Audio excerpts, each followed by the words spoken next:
Welcome back everyone to the weekly mailbox. It's back. It's certainly not been a week since our last episode. It's had a little bit of a break, not much of a refresh, but it's been absolutely carnage here with university work, Formula One. It's been a little bit relentless, so fingers crossed we can get back on track now, and this is the return of your weekly Q&A series. So, as always, if you are new and have no clue what the weekly mailbox is, this is your opportunity, your weekly opportunity to send me questions about anything you would like. Formula One, Formula E, motorsport, anything in between. And as always, I will pick 5 of my favourite questions from the comment section down below, the community page, Twitter and Instagram. Links to all of those in the description down below. But we'll start off this week with a spicy one, with a juicy one. You guys deserve it. It's been a little while, and we're starting off from this question from Michael Posh.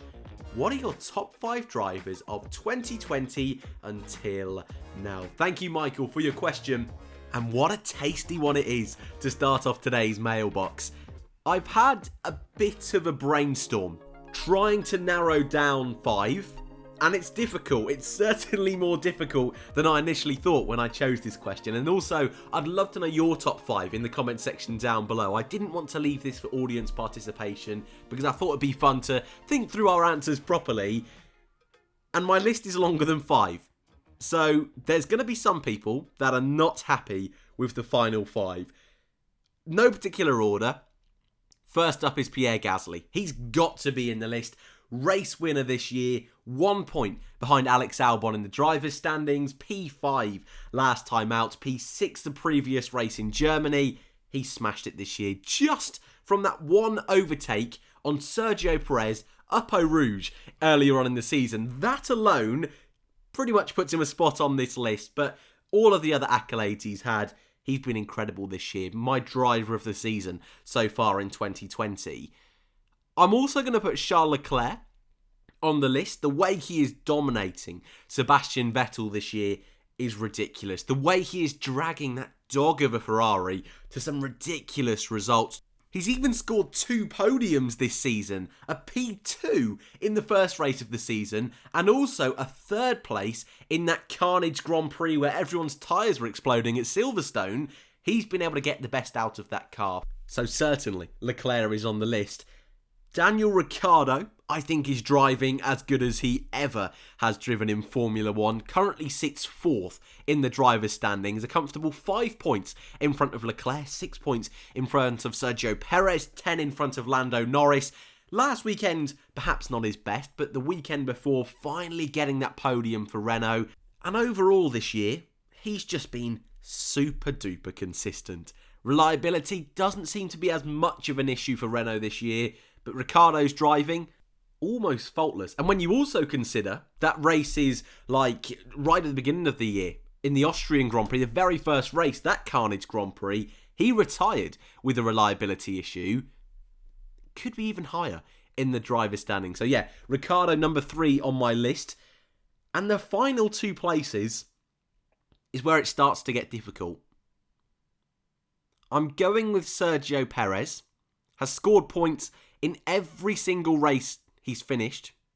That by itself, in what is one of the most compact and competitive midfields we have seen for years, Sergio's really upped the game. Don't forget also, he missed the 2 Grand Prix at Silverstone, so to be just 6 points away from 4th place in the driver's standings, and factor in everything that's been going on with his future, contracts at Racing Point, Aston Martin, what's happening with Red Bull, Haas, can he get a seat at all? Everything is going to be on his mind. And yet I think, just like Ricciardo, Gasly, Leclerc, he's putting in some of the best performances of his F1 career. Portimao, perfect example, getting bumped out on lap 1, almost finishing in the top 5, really has kept up in the game. And our final slot, there's just so many to choose from. Hamilton's got to be in the list, right?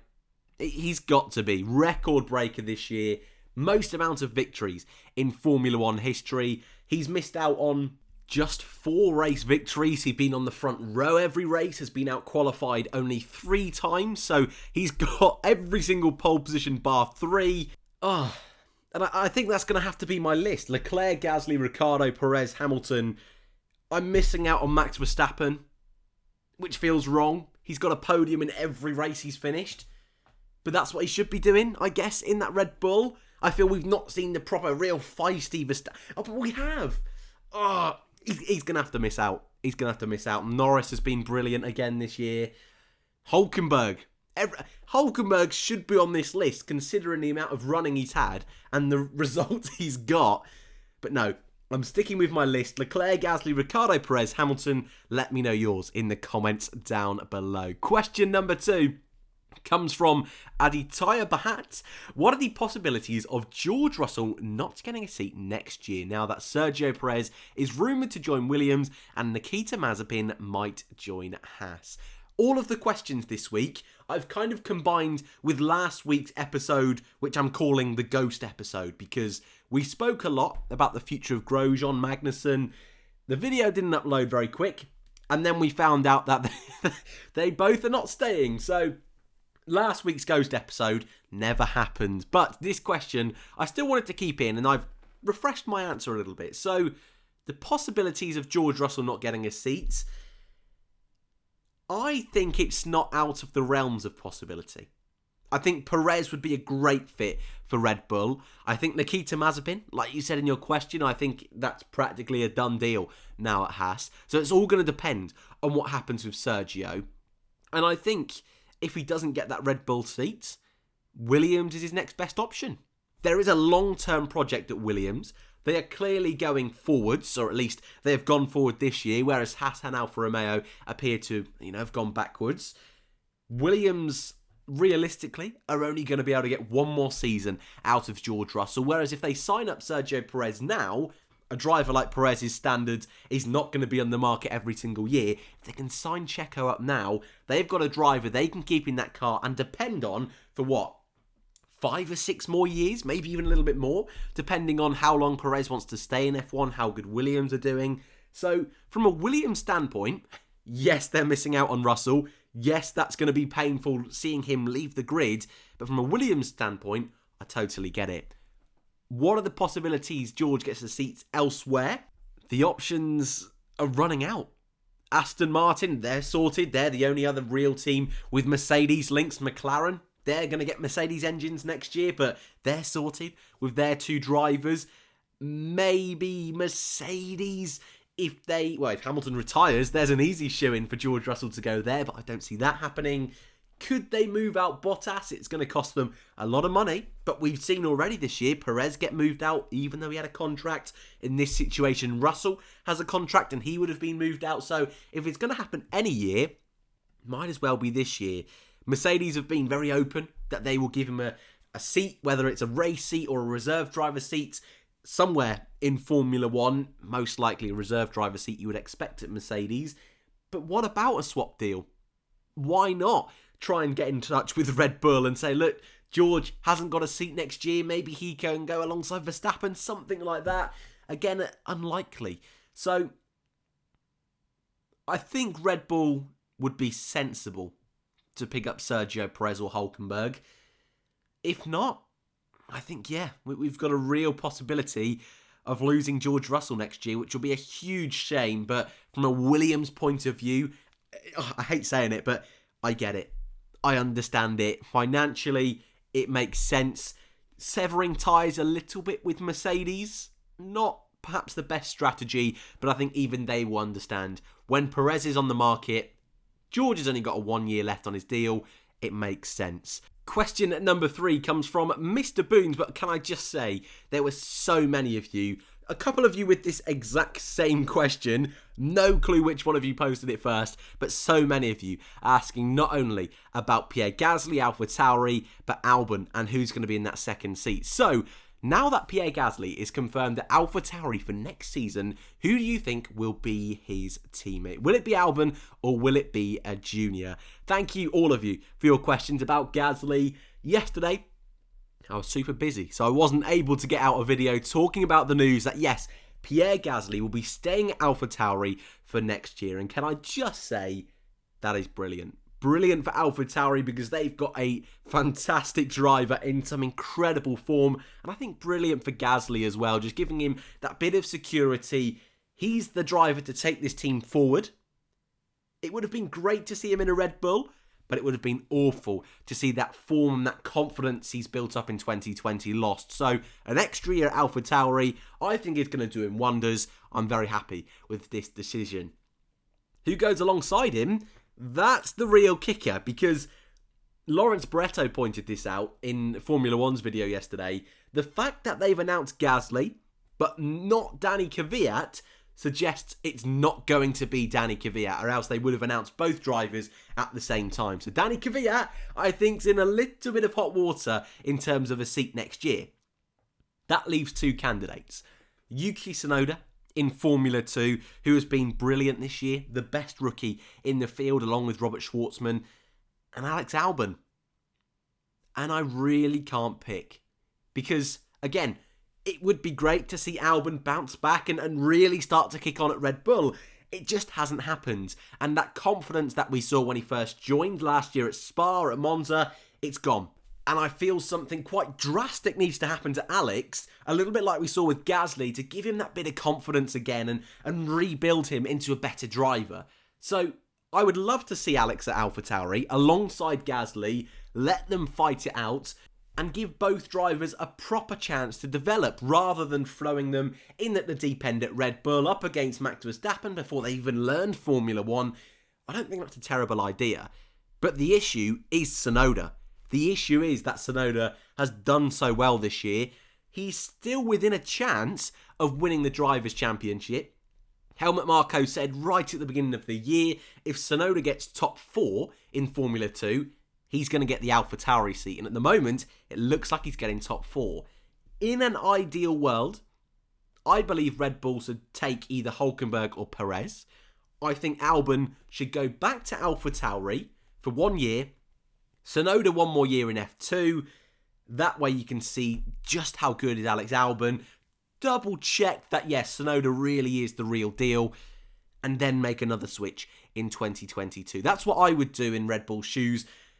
At the moment, though, if they do take a Perez or Hülkenberg at Red Bull, it looks like Tsunoda may be coming to AlphaTauri, and we may be in a situation where Alex Albon is without a seat. And I know it's not been brilliant this year, but I really feel that would be quite harsh, considering how good and how much potential we saw at Toro Rosso last year and those early races at Red Bull. I think he just needs to refine that confidence. We saw it with Gasly. It could go the other way, like we saw with Danny Kvyat when he got demoted.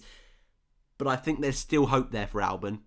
But at the moment, it's not really looking too rosy. We'll come back to that in a moment's time when we got onto our audience participation. But question number 4 from Shariah Niyar. Do you think Aston Martin have the best chance to come out on top in 2022, since they are the only one of the top 6 teams that have worked under such tight budgets and also have done a lot with the small amount of money? Thank you for your question. I love this question. I really like this question because you're right. This team historically have done incredible things with a very, very tight budget. Formerly known as Force India, Jordan, they were always able to punch above their weight, winning Grand Prix with Jordan, podiums, several podiums throughout the team's history.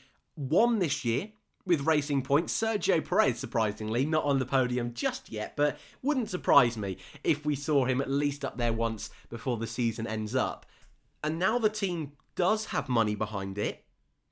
You would like to think they're going to be able to put that to good use already. In 2020, what an incredible improvement that car is over the 2019 Racing Point. Yes, it's questionable how they got there. They're currently 3rd in the Constructors' standings. They also lost 15 points in the Constructors' standings at the beginning of the year because of how similar this car is to last year's Mercedes. But I don't think that really matters in the context of this question, because 2022... it's a free-for-all. It's an opportunity for any team to get to the front. And that expertise that you mentioned in the question about being able to work in constraints to get the best out of employees and be able to get the best out of, limited wind tunnel running. They're going to have a wind tunnel for the first time. It was supposed to be this year, I believe, that was going to be open, but they've pushed it back a couple of years due to COVID. They should be near the front. closer ties with Mercedes. Mercedes putting more investment in Aston Martin just this week. I'm really struggling to find concrete reasons why they shouldn't be able to challenge. I think the big one, this is going to be weird to say, I think what's going to let them down is the drivers. And it's going to be one that's going to go either way. Stroll has got better this year. Is he World Championship potential? I don't think he's proved that enough yet in Formula 1. And I think in 2022, if they've got the best car, I think Stroll, that's going to be a completely new experience to him. He may thrive, he may crumble. That's something we've just not seen, is Stroll in a race-winning car. The guy on the other side of the garage, however, is the gamble, and why I kind of wince at saying it could be down to the drivers.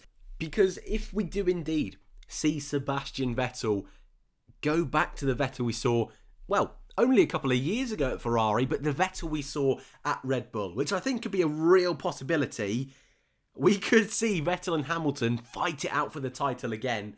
And that is very much high on my agenda of things I would love to see in 2022. But it does depend on whether Vettel can reignite that fire that we saw earlier on in his career. And at the moment, that's just a bit of a flip of the coin. I'm excited to see what Aston can do, and I think you're right. I think there's a real possibility they could be near the front, at least regular podium finishers in 2022. And our final question is a cheat question. It's from me. I would like to know. Our audience participation question, I probably should explain that. Our final question, question 5, is always our audience participation question, where I ask you a question and I'd love to know your thoughts in the comment section down below.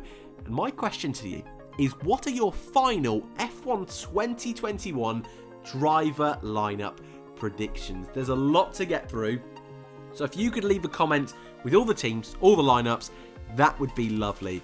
I want to try and put a little transfer talk together, going through your predictions, trying to work out, in my very best manner, on average what people are thinking, trying to do some kind of spreadsheet database, put it all together, and then hopefully we can see what we all think is the most likely outcomes. We need to know Haas. That seems almost nailed on as Mazepin and Schumacher, so I guess the ones that are going to start to trip people up is Red Bull. Perez, Hulkenberg, Albon, they're the three. AlphaTauri, it's a drop-on effect. Russell, where is he going to be? Hamilton as well, hasn't got a contract yet. And perhaps the hardest seat to predict of all of them, who will be Sebastian Vettel's teammate. Lance Stroll doesn't have a contract yet, people. But I will leave that all up to you. So that is your lot here for the weekly mailbox. As always, if you want to submit your questions for next week, drop them in the comment section down below. Twitter, Instagram, all that good stuff. Let me know your driver predictions for next year, and I will leave that there. Thank you all very much for watching. If you are new, feel free to subscribe, and hope to see you all in the next one.